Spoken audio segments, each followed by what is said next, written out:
Hello, everybody.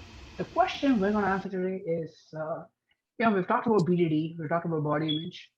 Let's bring in the Indian angle. Let's bring in the Indian culture. What does the Indian society, how does that affect body image, body dysmorphia, like Indian history?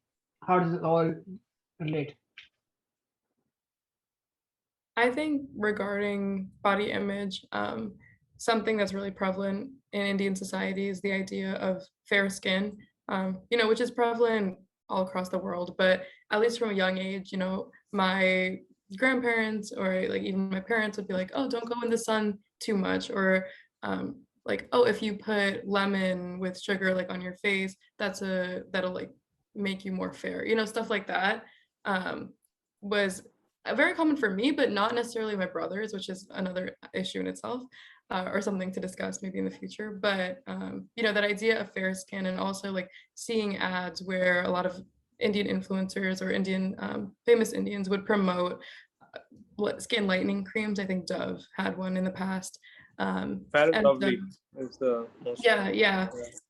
So I think that's a really common ideal that it's still around today. I think people are definitely more receptive and are like, oh, learn to love dark skin, but there's still that ideal ingrained, I would say. For sure. And movies, if you look at all the actors and actresses, what complexion do they have?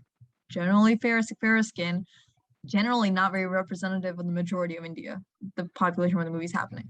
If you're looking at, again, beauty products, perfume, soap, whatever it is, the models in those videos are all light-skinned. So society puts this great pressure on like beauty equals like fair complexions equals beauty, and so that can lead to a negative body image about your own self. And like you said, in relative circles, I know whenever babies are born, they're like, oh, he's very fair, or oh, he's a or she's a dark skinned baby, or whatever. They make a comment right when the baby's born. How does that affect the way parents treat their own kids? Growing up, then I know one of my friends right now is struggling with accepting the way she looks because she has a darker complexion, and her mom has always put pressure of, do these things to be lighter, don't go out in the sun. And it's like just constant commentary from your own family on your complexion is so harmful. Like that leads to BDD. That is like teasing, that is the bullying that can lead people to develop body dysmorphia, at least in terms of complexion, and seeing that as a flaw, when darker skin is not a flaw, it's adaptive to the region of the world you come from and the sun levels there. But yeah, that idea came from colonialism in general, when European, I guess, colonialists would go to different countries, and they would justify slavery in terms of, we have whiter skin, therefore we are better. You have darker skin, you're justified to be a slave. You're justified to work for us. You have no rights. And that idea still pervades in all of those countries and all across the world now, with just Eurocentric ideals for what beauty is. Being thin, having lighter skin, Eurocentric features of your nose, your face, your jaw. And that's societal pressure that's really harmful.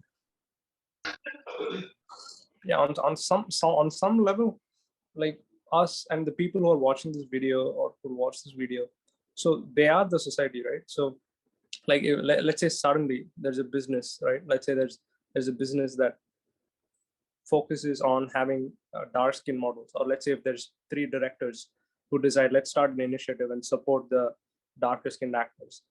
Well, we as people need to go out there, go to cinemas or go to the OTT platforms and watch those films. Like that's the way that we're going to show the support, right? We're going to talk about it, but at the end of the day, it's a business, and only by supporting the business do you bring about a change. So no matter how much we be on Instagram or talk about all these things, when when there's celebrities talking about it in an interview, let's say about darker skinned celebrities, literally the view count drops. Let's say there's 100,000 people watching the video, it literally drops when they start talking about darker skin celebrities not getting enough attention. So that there's a real impact. So the PR person for that celebrity doesn't tells them not to talk about it, because you're not going to change anything by saying it in a video. You're just going to spoil your film profits. So no matter, even if celebrities try, it's important to keep in mind that us as people need to support those businesses and services. to make an impact, to show them that we're going to keep watching the video even if you talk about difficult issues. So it's a slow process. There's a lot of people trying, to bring this awareness, but it's just that people just move away. And Instagram will support if there's enough talk about, say, darker skin actors or darker skin initiatives, because Instagram, like I said, is a tool. It doesn't tell you what's positive or negative. It just reflects what's on people's minds. So yeah, that's another way Instagram could be positive if people care more. And a couple, it's kind of lengthy, but a couple of things I found interesting was when I was looking at skin bleaching in India. You had it's a form of social currency when you think about it.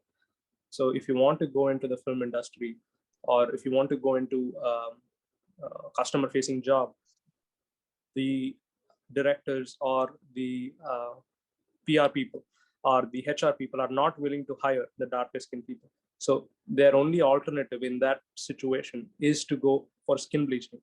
And we'll put a link for that documentary as well in the description. And it's great. And in one of the comments, there was this really interesting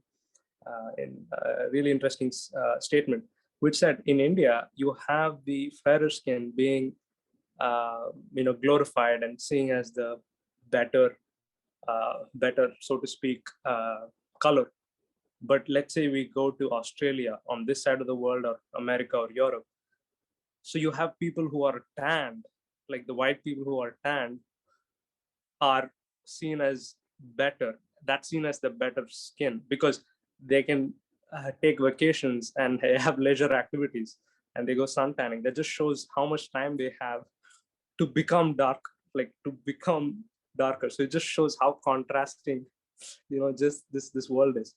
So that's an interesting, and the same angle when you look at it from the historical perspective, people who were heavier than a little obese or heavier people were much more respected because they had access to more food. So the more food you eat, the more wealth you had. And it's the flip now. Like in America, if you're obese or fat, it just means you have less access to resources when it comes to good food or nutrition or health. But it was the flip side, say 500 years ago, where being fat meant you're just having a great life. So it just shows how things might change in the future too. I like what you brought up at the end about weight. That was something I wanted to throw on as well in terms of body image pressure, because I have had relatives ask me over the phone, because I'm in the US here and they're calling from India.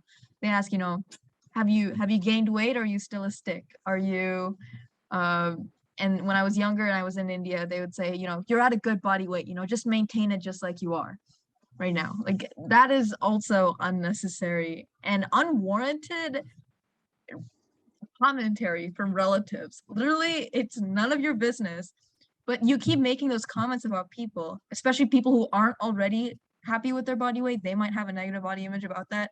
You just throw on these additional comments from friends, family. You're just brewing up a storm, and that's going to be really harmful for those people. So if I had one request for Indian society, stop making comments about other people's body weight. None of your business. So talking about comments, actually that was one of the things I wanted to talk about, like in our next video, which is which comment is better if you are going to make comments. So check us out tomorrow. See you then. Oh, you're still here? Well, thanks for getting to the end of the video. Hey, while you're still here, make sure to like, comment, subscribe, and hit the notification bell to get new updates when we post videos. Also, make sure to check out these equally exciting videos as well. Have you pressed it yet? Come on, you have 5 seconds left. 3, 2, press it now.